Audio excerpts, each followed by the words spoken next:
yurchi. Oka. Assalomu alaykum qadrdonlar, qalasizlar jonlaring sog'mi? Bugun ozgina havo salqin bo'ladi, manaqa dalalarga kelib juda ko'ngil yozyapmiz endi. Mana shunaqa ariqlarda, qishloqlarda, ariq bo'yidagi mana bunaqa yolpizlarni sog'inganlar bormi? Yolpizlarni hidi biram maza bo'ladi. Ayniqsa bularda oldinlari yoshligimizda o'rik quritsak, quritilgan o'rikni shularning ichiga solardik, yolpizlar ichiga. Qurt bosmasligi uchun.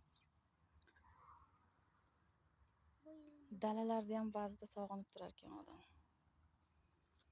Bir o'zgacha yoshligimiz qishloq joylarda o'tgan. Naqli suvlarda o'ynab, suvlarga non tashab, bo'ktirib yeb yurardik. Harom nima, halol nima bilmas ekanmiz. Ariqlardagi nonlarni ham yo'rar ekanmiz. Ariqlarga to'kilgan olmalarni ham yo'rar ekanmiz. Bari odam qishloq joylarida ham sog'inib turar ekan.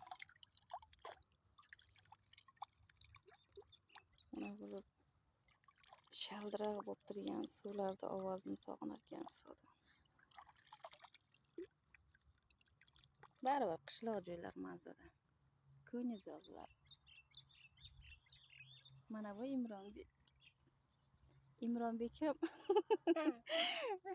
bir qishloqlarga borib kelay deb keldi-da.